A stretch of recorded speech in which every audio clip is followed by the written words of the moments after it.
but I wanted to get this Buttigieg clip in here because I know. Oh yeah, let's do it. At 2:30, it was amusing me to no end yesterday.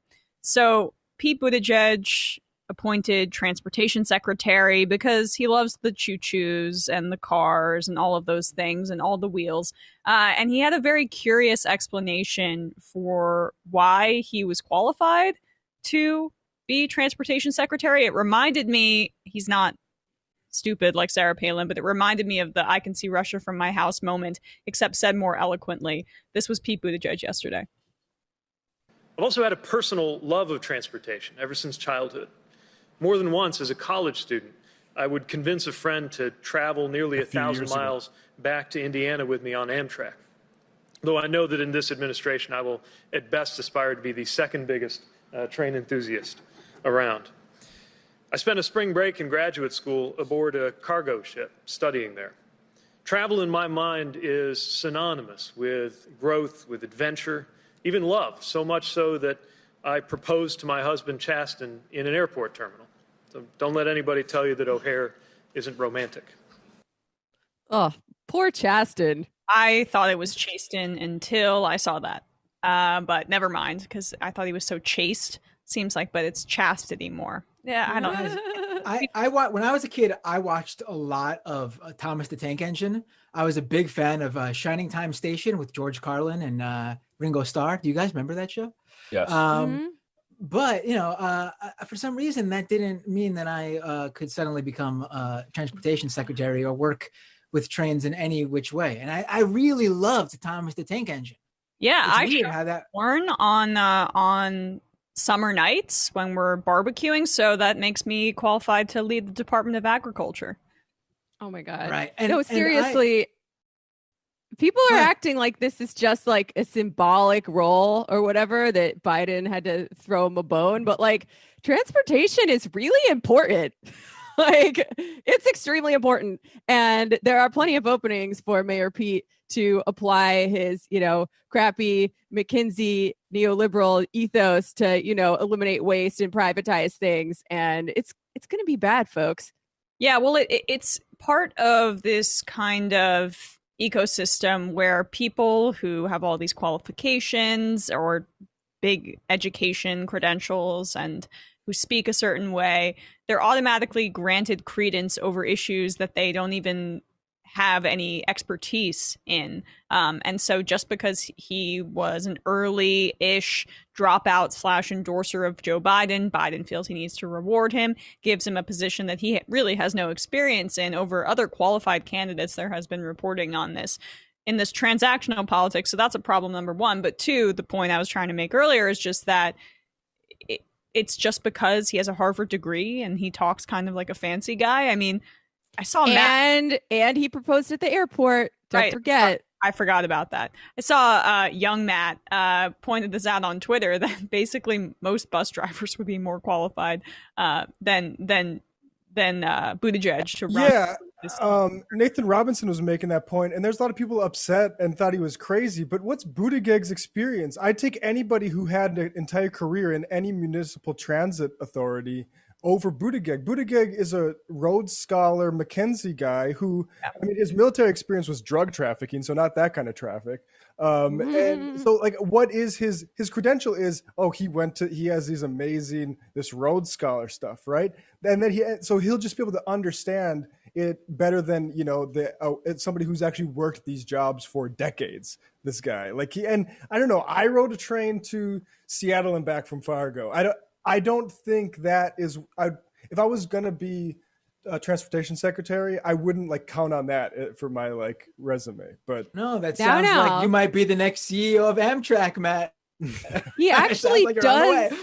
There actually is some record on how Pete Buttigieg handles transportation infrastructure. Did you guys see this? When he was mayor of South Bend, he removed traffic lights from an intersection by a public bus stop that students used to get to their charter school. This is like neoliberal bingo right here.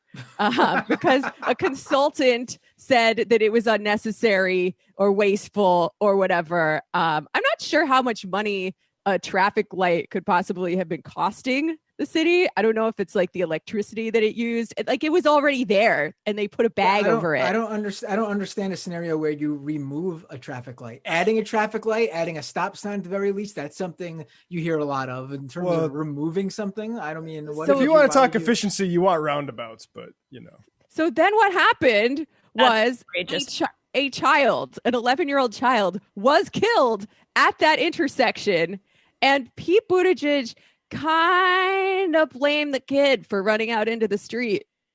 You guys want to hear what he said? Let's hear it.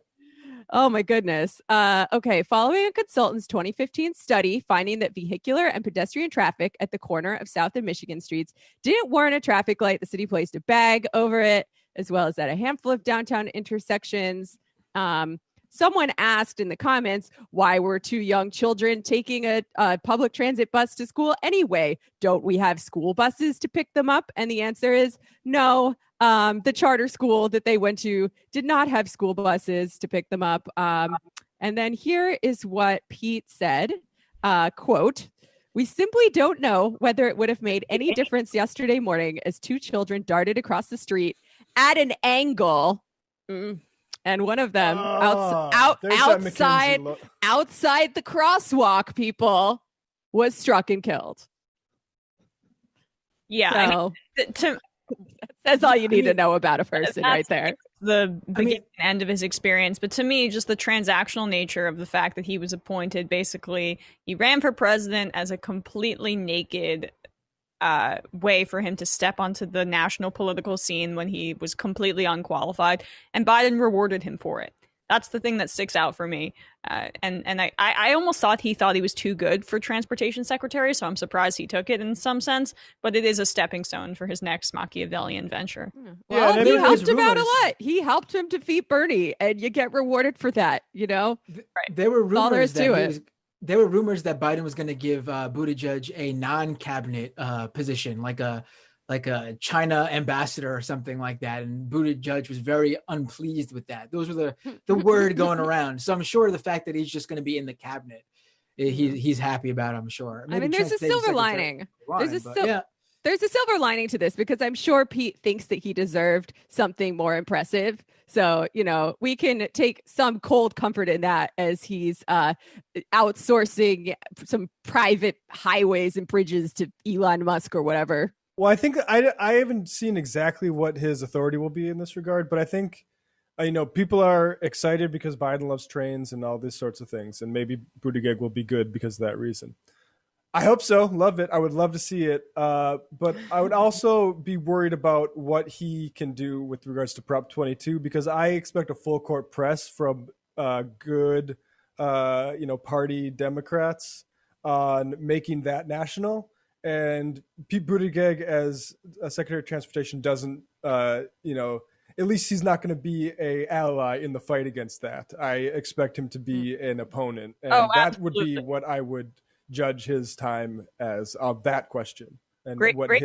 And also it's just because, Kamala Harris's husband, top lawyer for Uber, also circling around the administration as well. So that kind of influence is going to be felt. But guys, did you see the news that Pete Buttigieg would be the first openly LGBT cabinet member? Isn't that more important than all this policy and experience and all that stuff? I mean, when I saw that was what everybody was saying on social media when it was announced that Biden picked Buttigieg to be his transportation secretary. And I just had to point out how to me it was funny that this was what was going on when literally the current transportation secretary, and I pointed this out, who is Mitch McConnell's wife, when she was appointed, the GOP came out and said, "Ladies and gentlemen, the first ever Asian American woman in a presidential cabinet." And it's just like so funny to me that this is what we're doing now. This is what we're dealing with now. Like, this is, if the Democrats and liberals want to prop this stuff up, I mean, this is super simple for the GOP to do the same thing on their side when they have someone to boast about, because none of that matters. What matters is where this person stands, what they're going to do, their policy positions, how they want to help you, really, viewer watching at home. I mean, that's what it comes down to. And I don't know what Pete Buttigieg is going to do, but his history of zero transportation experience and his history doing other things points to probably not looking out for your best interests.